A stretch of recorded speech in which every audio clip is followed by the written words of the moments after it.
சரவணன் ஒரு வழியாக ஒத்து வந்ததுனால எங்கள் தங்கமேலு ரொம்ப சந்தோஷத்தில் இருந்துகிட்டு இருக்காங்க. சரின்னு சொல்லிட்டு அவங்க ரொம்ப ஹாப்பியாக வேலைகளை பார்க்க ஆரம்பிக்க எங்கள் கோமதி கேட்குறாங்க, என்னடி இப்போ தலைவலி சரியாயிடுச்சான்னு சொல்லி கேட்க, அதெல்லாம் சரியாயிடுச்சு அத்தை அப்படின்னு சொல்லிட்டு வேலைகளை பார்க்குறாங்க. சரி, அதான் காலையிலேருந்து முடியாமல் படுத்திருந்தேன், இப்போ தானே சரியானுச்சு, கொஞ்சம் அமைதியாக இருந்தானே, நான் வீட்டு வேலைகளை கவனிச்சுக்கிறேன், நீ போன்னு சொல்லி சொல்லிட்டு இருக்காங்க. அதுக்கு எங்கள் தங்கமேல், எனக்கு தலைவலின்னு சொல்லி காலையிலேருந்து நீங்கள் தானே வேலை பார்த்துட்டு இருந்தீங்க, இப்போ உங்களுக்கு தான் தலைவலி ஆரம்பிக்க போகுது, நீங்கள் போய் ரெஸ்ட் எடுங்க சொல்லி ராஜி வந்து மீனா அக்காவை பார்க்குறாங்க. மீனாவும் இங்கே ராஜியை பார்க்குறாங்க. அதுக்கு இடையில இங்கே உடனே கோமதி சொல்கிறாங்க, இத்தனை வருஷமாக நான் தான் இந்த வீட்டு வேலைகள்லாம் கவனிச்சிட்டு இருந்தேன், எனக்கு எப்போ தலைவலி வரும் எப்போ தலைவலி வராதுன்னு எனக்கு நல்லா தெரியும், எனக்கெல்லாம் ஒன்றும் தலைவலி வரல, நீ போ, முதல்ல போய் நீ மீனா ராஜினி 3 பேரும் நல்லா ஜாலியாக பேசிகிட்டு இருங்க, நான் எல்லாருக்கும் டீ போட்டு எடுத்துகிட்டு வரேன்னு இங்கே கோமதி சொல்கிறாங்க.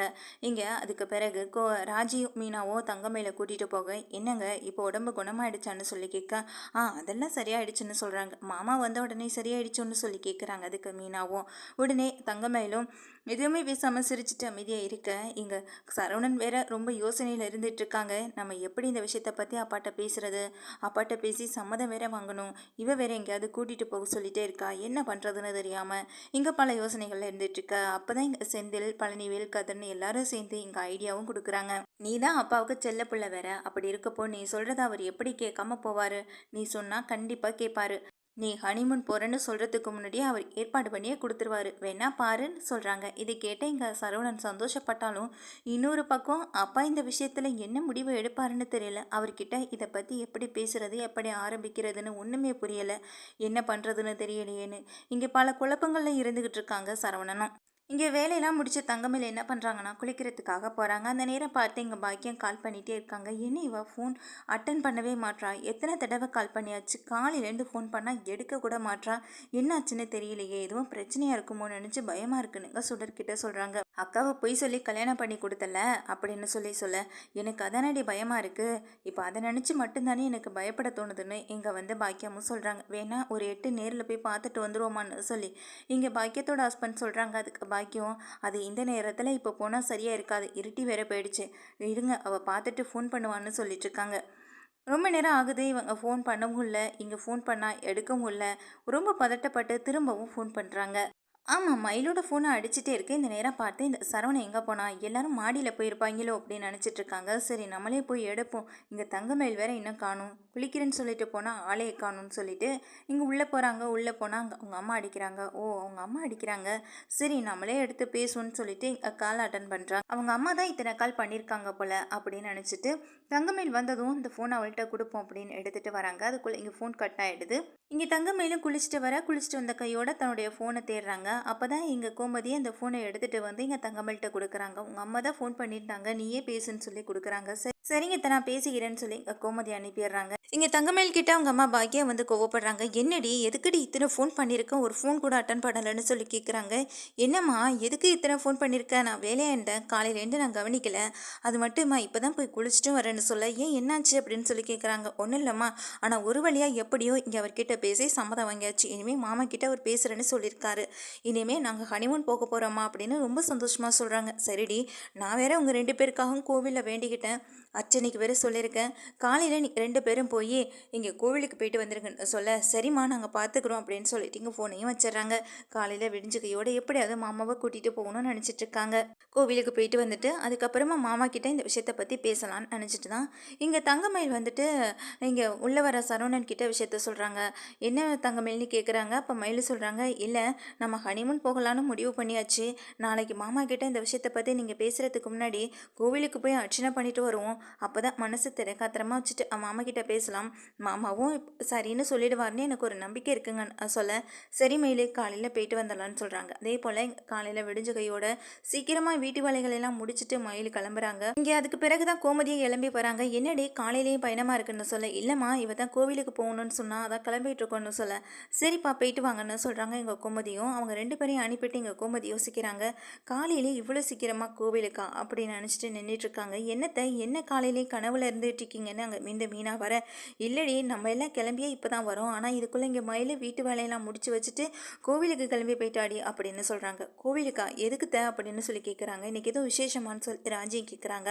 என்னன்னு தெரியலடி, இத்தனை வருஷத்தில் நான் கூட இந்த மாதிரி கிளம்பி கோவிலுக்கு போனது கிடையாது. ஆனால் இவ என்னடானா சரவணனையும் கூட்டிகிட்டு போகிறான், என்னவா இருக்கும், வந்ததும் கேட்டு தெரிஞ்சுக்கலாம் அப்படின்னு நினச்சிட்டு இருக்காங்க. இங்கே வந்து கோமதியும் சரவணனும் போகிறாங்க, கோவிலுக்கு போகிறாங்க. கோவிலில் போய் நல்லபடியாக சாமி கும்பிட்றாங்க. அதே நேரம் இங்கே வீட்டில் இருக்க பாண்டியன் வந்துட்டு, என்னாச்சு சரவணனை காணும், எல்லாரும் இருக்கீங்க யாரையுமே காணும் அப்படின்னு சொல்லி கேட்குறாங்க. மயிலை பற்றி கேட்டுகிட்டே இருக்காங்க. என்னன்னு தெரியலைங்க, 2 பேரும் காலையிலேயும் கோவிலுக்கு கிளம்பி போனாங்க, இன்னமும் வந்து சேரலை. ஃபோன் பண்ண இதோ சரவணனோட பைக் சத்தம் கேட்குதுன்னு இங்கே வந்து கதிரும் சொல்கிறாங்க. என்ன சரவணா என்னாச்சு, உனக்கு எத்தனை டைம் ஃபோன் பண்ணுறது, ஃபோனை அட்டன் பண்ணவே இல்லை, அம்மா வேற ரொம்ப பதட்டப்பட்டு போயிருந்தாங்க அப்படின்னு சொல்கிறாங்க. இங்கே வந்து உள்ளே வராங்க. என்னடா என்னாச்சு, போகும்போது 2 பேரும் போனீங்க, மயில் எங்க அப்படின்னு கேட்குறாங்க.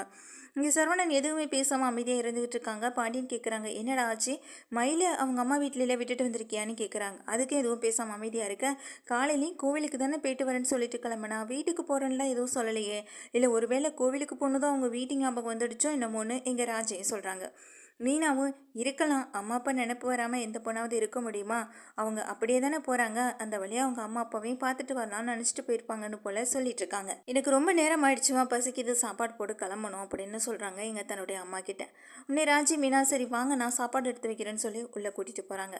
என்னாச்சு, எதுக்கு இவன் ஒரு மாதிரி இருந்துகிட்டு இருக்கான் அப்படின்னு சொல்லி யோசிக்கிற நேரத்தில் பழனிவேல் கதிர் செந்தல்னு சொல்லி எல்லாருமே சாப்பிட உட்காடுறாங்க. காலையில் சாப்பிட்டுட்டு எல்லாரும் அவங்க வேலையை பார்க்குறதுக்காக ரெடி ஆகிட்டு இருக்காங்க. நேராக பார்த்து இங்கே மயில் வந்து ரொம்ப ஓஞ்சி தெரிஞ்சு வராங்க வீட்டுக்கு. என்னம்மா எங்கே போன நீ, என்னை வீட்டுக்கு போயிருப்பேன்னு நினச்சேன், இப்போ என்னடானா ரொம்ப இப்படி வாடி போய் வரேன் இந்த வெயிலில் அப்படின்னு சொல்லி கேட்குறாங்க. அப்போ இவங்களுக்கு எந்த விஷயமே தெரியலை போல அப்படின்னு நினச்சிட்டு மயிலே இருந்துட்டு இருக்காங்க. இவங்ககிட்ட சொல்லலாமா வேண்டாமான்ற ஒரு யோசனையில் இருந்துகிட்டு இருக்க. இங்கே வெளியில் கிளம்பிக்கிட்டு இருந்த சரவணன் திடீர்னு உள்ளே வராங்க. அப்போ இங்கே மயில் நிற்கிறத பார்த்துட்டு, ஒன்று தான் அப்படியே அந்த வீட்டோட போக சொன்னல, அப்புறம் எதுக்கு வந்த அப்படின்னு சொல்லி கேட்குறாங்க. என்னடா என்னாச்சு, என்ன சண்டை, போ எதுக்கு இவ்வளோ கோவப்பட்டு பேசுகிற மயில்கிட்டன்னு எங்கள் கோமதியும் கேட்குறாங்க. சரவணனும் கடைக்கு கிளம்பிட்டு இருக்காங்க. சரவணன் கடைக்கு கிளம்பிட்டு இருக்க வெளியில் வந்து பார்த்தா மயில் இப்படி வந்து நிற்கிறத பார்த்ததும் ரொம்ப அதிர்ச்சி ஆகுறாங்க. அதே நேரம் சரவணன் கோவமாக பேசுகிறத பார்த்துட்டு இங்கே சரவணன் கிட்டே கேட்குறாங்க, என்னடா என்னதான் ஆச்சு, என்ன நடந்ததுன்றத சொல்லுன்னு கேட்குறாங்க. அப்போ இவங்க யார்கிட்ட எந்த பதிலும் சொல்லாமல் நேராக மயில்கிட்ட போயிட்டு, உன்னை நான் நடு தெருவில் விட்டுட்டு வந்தேன், அப்போ கூட உனக்கு புத்தி வரலையா, இந்த வீட்டு பக்கம் எப்படி வர்றதுக்கு உனக்கு மனசு வந்தது, ஒழுங்கு மரியாதை இப்போவே இந்த நிமிஷமே வீட்டை காலி பண்ணிவிட்டு உன் வீட்டுக்கு போகிறதுக்கு வழியே வரணும்னு சொல்லி இங்கே சத்தம் போடுறாங்க. இதை கேட்ட மயிலை அழுக ஆரம்பிக்க, நீயாவது சொல்லு மயிலே எதுக்கு அழுகிற அப்படின்னு சொல்லி கேட்குறாங்க. என்னடா சரவணா இது, நீ எப்போதும் யார்கிட்டையும் இந்த அளவுக்கு கோவப்பட்டு நடந்துக்கிட்டது கிடையாது, நீ கோவப்பட்டு நான் பார்த்ததும் கிடையாது, இப்படி நீ நடந்துக்கிறதெல்லாம் புதுசாக இருக்கா, அதுவும் மயில்கிட்ட போய் இப்படி நடந்துக்கிறேன்னு சொல்லி கேட்குறாங்க. சரவணா உங்ககிட்ட தான்டா கேட்குறோன்னு இங்கே பாண்டியன் சத்தம் போட, இல்லைப்பா அப்படின்னு சொல்லிட்டு இங்கே பக்கத்தில் வந்து நிற்கிறாங்க. என்ன நடந்ததுன்னு என்கிட்ட இப்போ தெளிவாக சொல்லுன்னு கேட்குறாங்க. அதுக்கப்புறம் தான் இங்கே சரவணன் நடந்த விஷயத்த ஒன்று ஒன்றா சொல்ல ஆரம்பிக்கிறாங்க.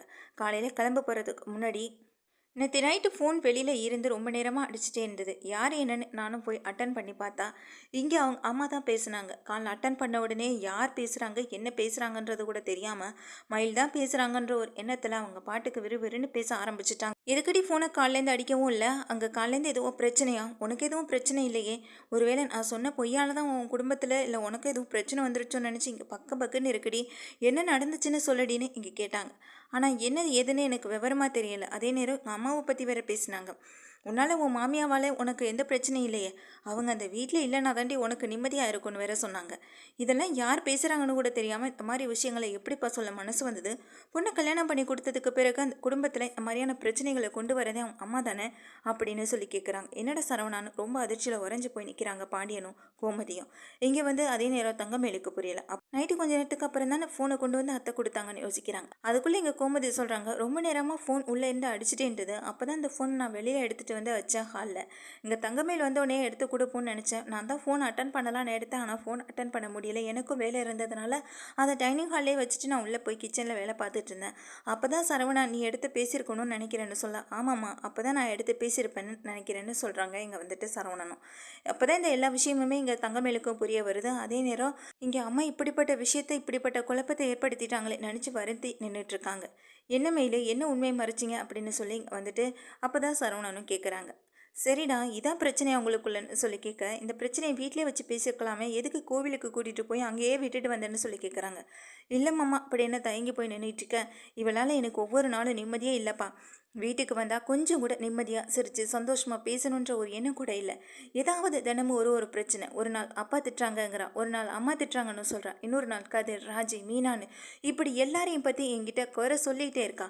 இதெல்லாம் கேட்டு கேட்டு எனக்கு வெறுத்து போயிடுச்சுப்பா அப்படின்னு சொல்கிறாங்க. இதெல்லாம் கேட்டு மொத்த பேரும் அதிர்ச்சியில் எங்கள் தங்கமயில பார்க்க, அது இல்லை அப்படின்ற மாதிரியும் தயங்கி தயங்கி நின்றுட்டுருக்காங்க.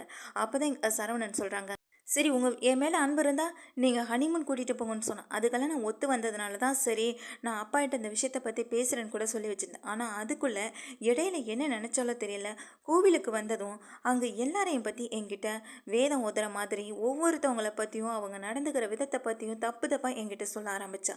இதெல்லாம் எதுக்கு? இதெல்லாம் சொல்லணுன்ற அவசியம் எதனால் வந்தது? நான் தான் ஹனிமூன் கூட்டிகிட்டு போகிறேன்னு சொல்லிட்டேன். அதுக்கப்புறமா தான் அந்த பேச்சை பற்றி எடுக்காமல் இருந்திருக்கலாம். நான் அமைதியாக போகிறேன் அப்படின்னா வந்துட்டு தப்பு யார் மேலே இருக்குன்னு நீயே புரிஞ்சுக்கணும் மயிலு. எல்லா இடத்துலையுமே நானும் வந்துட்டு எல்லாருக்கிட்டையும் கேள்வி கேட்டுட்டு இருக்க முடியாது. அவங்கக்கிட்ட கேட்க போய் தப்பெல்லாம் தங்கமயிலாக்கா மேலே தானே உங்களுக்கே தெரிஞ்சிருந்தோம் நீங்கள் ஏன் அநியாயமாக நடந்துக்கிறீங்கன்னு திருப்பி என்னை ஒரு வார்த்தை கேட்க மாட்டாங்கன்னு என்ன நிச்சயம் மயிலு? அதுக்காக தான் நான் அமைதியாக இருந்தேன். செய்கிற தவறுகள் எல்லாத்தையும் நீ பண்ணிவிட்டு தப்பு அவங்க பண்ணிட்டாங்க என்னை திட்டாங்கன்னு சொல்கிறதுனால நான் அவங்கக்கிட்ட போய் சண்டைக்கு நிற்க முடியுமா? இல்லை அவங்கக்கிட்ட போய் நான் கேள்வி தான் கேட்க முடியுமா? நீயே கொஞ்சம் யோசிச்சு சொல்லு அப்படின்னு கேட்குறாங்க இங்கே சரவணனும். இந்த கேள்விகளுக்கு பதில் இல்லாமல் திணறி போய் நின்றுட்டுருக்க தங்கமயில இங்கே சரவணன், பாண்டியன், கோமதினி எல்லாருமே கோவத்தோட பார்த்துட்ருக்காங்க. கூடவே ராஜியும் அங்கே பக்கத்தில் மீனாவும் ரொம்ப கோவமாகவே இருந்துகிட்ருக்காங்க. அப்போ தான் இங்கே பாண்டியன் கிட்ட சொல்கிறாங்க, எனக்கு இந்த விருப்பம் இல்லைப்பா. இவ கூட வாழ்கிற ஒவ்வொரு நாளும் எனக்கு நரகமாக தான் தெரியுது. ஒவ்வொரு நாளுமே ஏதாவது ஒரு பிரச்சனையை மைண்டுக்கு கொண்டு வந்துகிட்டே இருக்கான். நான் பார்க்குற வேலைக்கும் இங்கே இருக்கிற பிரச்சனைக்கும் எனக்கு ப்ரெஷர் அதிகமாகுது அப்படின்னு சொல்லி சத்தம் போடுறாங்க இங்கே வந்துட்டு சரவணன். இது நாள் வரைக்கும் என் பிள்ளை இவ்வளோ கஷ்டப்பட்டது கிடையாது. இன்றைக்கி அவனை இந்த அளவுக்கு கஷ்டப்படுத்திருக்கனா எல்லாம் நீ நடந்துக்கிற விதத்தினால தாண்டி சொல்லி இங்கே கோமதி வேற இன்னொரு பக்கம் எங்கள் தங்கமயிலையும் திட்டுறா. சரி, நைட்டு அவங்க அம்மா பேசின விஷயத்த எங்கள் வீட்டில் 4 பேர்கிட்ட வீட்டில் எல்லாருக்கிட்டையும் வச்சு கேட்க வேணாம். ஏற்கனவே இவ வீட்டில் இருக்க ஒவ்வொருத்தவங்களை பற்றி நம்மக்கிட்ட குறை சொல்லிட்டு இருக்கான். இதில் இவங்க முன்னாடி கேள்வி கேட்டால் இன்னும் பிரச்சனை வரும்னு தெரிஞ்சுதான் இவ கோவிலுக்கும் கூப்பிட்டா அதை நான் பயன்படுத்திக்கிட்டு கோவிலில் வச்சு கேட்கலான்னு தான் போனேன். கோவிலில் வச்சு கேட்குறப்ப கூட வாயிலேருந்து ஒரு வார்த்தை கூட உண்மை வர மாட்டுது. எல்லாமே போய் தான்ப்பா வருது. எதுக்கு பொய் சொல்லணும், என்ன பொய் சொல்லணும், இது நாள் வரைக்கும் என்ன பொய் சொன்னேன்னு கேட்குறதுக்கு இது வரைக்கும் எந்த பதிலையும் எனக்கு சரியாக கொடுக்கவே இல்லை. நீங்களே கேட்டு சொல்லுங்கப்பான்னு சொல்லிட்டீங்க. சரவணன் ஒரு ஓரமாக ரொம்ப கோவத்தில் நிற்கிறாங்க. என்னப்பா ஆச்சு மயிலு? என்ன உண்மை? அவன் சொல்கிறது உண்மையா? அப்படி என்ன உண்மையை மறைச்சிருக்க? எந்த உண்மை தெரிய வந்தால் இங்கே பிரச்சனை வரணும் அம்மா பயப்படுறாங்க, சொல்லுமா அப்படின்னு சொல்லி கேட்குறாங்க. அது இல்லைம்மா அப்படின்னு சொல்லி இழுத்துட்டே இருக்க எங்கள் சரவணன் சொல்கிறாங்க, இவ சொல்ல மாட்டாப்பா, இப்போ இல்லை எப்போதும் சொல்லவே மாட்டா. சொல்கிற மாதிரியான என்ன இருந்திருந்தா இந்நேரம் நான் கோவிலில் வச்சு கேட்ட பேர் சொல்லிட்டு இருக்கணும். அப்படி என்ன இல்லைனா அவள் எல்லாத்தையும் மறைக்கணுன்ற ஒரு முடிவோட தானே இந்த மாதிரியெல்லாம் பண்ணிகிட்டு இருக்கு.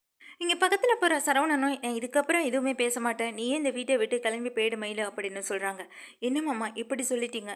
நம்ம நல்லா இருக்கணும், நம்ம நல்லதுக்காக தானே உங்ககிட்ட அதை பற்றி பேச வந்தேன். சொல்ல நான் நல்லா இருக்கணும் அப்படின்னு நீ நினச்சிருந்தேனா இந்த குடும்பத்தில் இருக்கிறவங்கள பற்றி என்கிட்ட நீ தப்பு தப்பாக சொல்லியிருக்க மாட்டேன், என் மனசை கஷ்டப்படுத்தியிருக்க மாட்டேன்.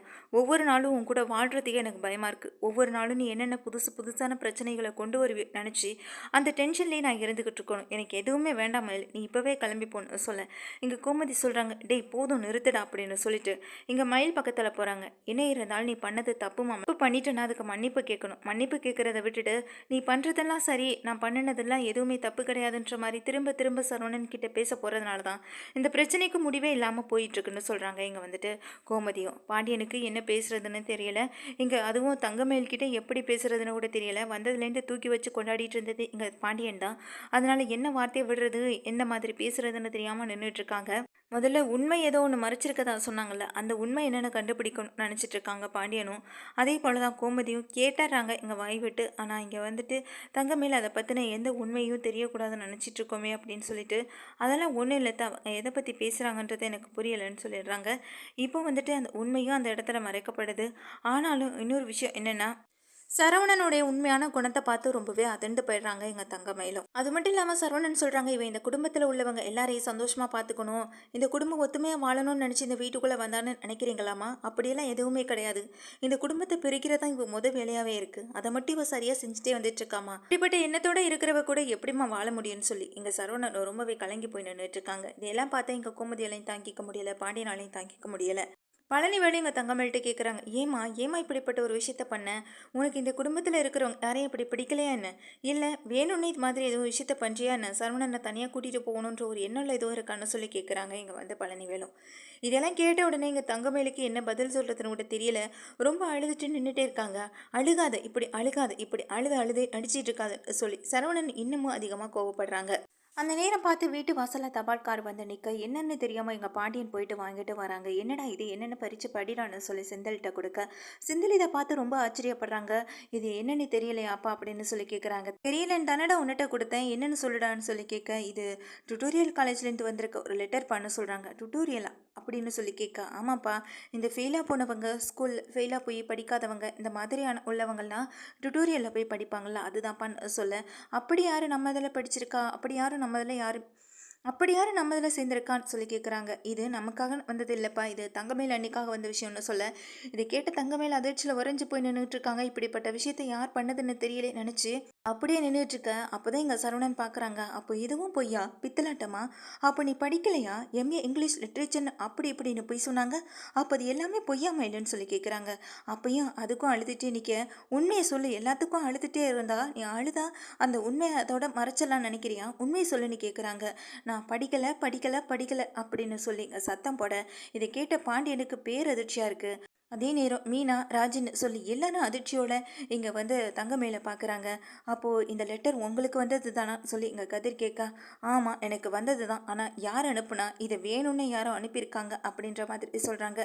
வேணும்னு அனுப்புனாங்களோ இல்லை வேண்டான்னு அனுப்புனாங்களோ அதெல்லாம் எனக்கு தெரியாது, ஆனால் நீ படிக்கலை அப்படி தானே அப்படின்னு சொல்லி கேட்குறாங்க. ஏமெயில் உண்மையை சொல்லியிருந்தா நாங்கள் உங்களை கல்யாணம் பண்ணி இந்த வீட்டுக்கு கூட்டிகிட்டு வந்திருக்க மாட்டோம்னு நினைக்கிறேன்னு சொல்லி எங்கள் பாண்டியனும் கேட்குறாங்க. இப்படி ஒருத்தர் மாற்றி ஒருத்தர் கேள்வி கேட்க அசிங்கப்படுத்த, இப்படி எல்லாம் முன்னாடி அசிங்கப்பட்டு நிற்கிறதுக்கு நான் பேசாமல் எங்கள் வீட்டிலே போய் இருந்துப்பேன்னு சொல்லி உள்ளே போகிற மயில தன்னுடைய பேக்கெல்லாம் எடுத்துக்கிட்டு நேராக வீட்டை விட்டு கிளம்புறாங்க. அழுதுகிட்டே கிளம்புற மயில எங்கள் சரவணனை பார்க்குறாங்க. சரவணன் சொல்கிறாங்க, நீயா தான் இந்த வீட்டை விட்டு போகிற, இப்போ கூட உன்னை இந்த வீட்டில் விட்டு வெளியில் போன்னு சொல்லி நானோ இல்லை அப்பாவோ இல்லை அம்மாவோ ஒரு வார்த்தை கூட சொல்லலை. எப்படி நீயா இந்த வீட்டை விட்டு வெளியில் போறியோ அப்படியே போ, நானாக உன்னை வந்து கூட்டிகிட்டு வருவேன்னு ஒருபோதும் நினைக்காத, தவறுகள் எல்லாத்தையும் ஊமையில் வச்சுட்டு அப்படிப்பட்ட ஒரு விஷயம் நடக்கும் மட்டும் கனவுல கூட நினச்சி பார்க்காதன்னு சொல்லிட்டாங்க இங்கே வந்துட்டு சரவணனும். மயிலுக்கும் வேறு வழி இல்லை, இங்கே இருந்தாலும் அசிங்கப்பட்டு நிற்கணும், வீட்டை விட்டு வெளியில் போனாலும் இவரும் வந்து கூட்டிகிட்டு வர மாட்டார், என்ன பண்ணுறதுன்னு தெரியாமல் தன்னுடைய பைய கையில் வச்சபடி நின்று பார்த்துட்டே இருந்துட்டுருக்காங்க. எங்கள் பாண்டியனும் ஒரு முடிவு சொல்லலை, கோமதியும் எதுவுமே பேசலை. எவ்வளோ பெரிய போய் மறைச்சிருக்கா, இந்த குடும்பத்தை ரெண்டாக பிரிக்கணுன்ற ஒரு எண்ணத்தோடய வந்திருப்பா போல் நினச்சி கோமதி அதிபயங்கர கோவத்தில் இருந்துகிட்டு இருக்காங்க. அதே நேரம் மயிலும் கையில் பையோட வெளியில் கிளம்பி போகிறாங்க.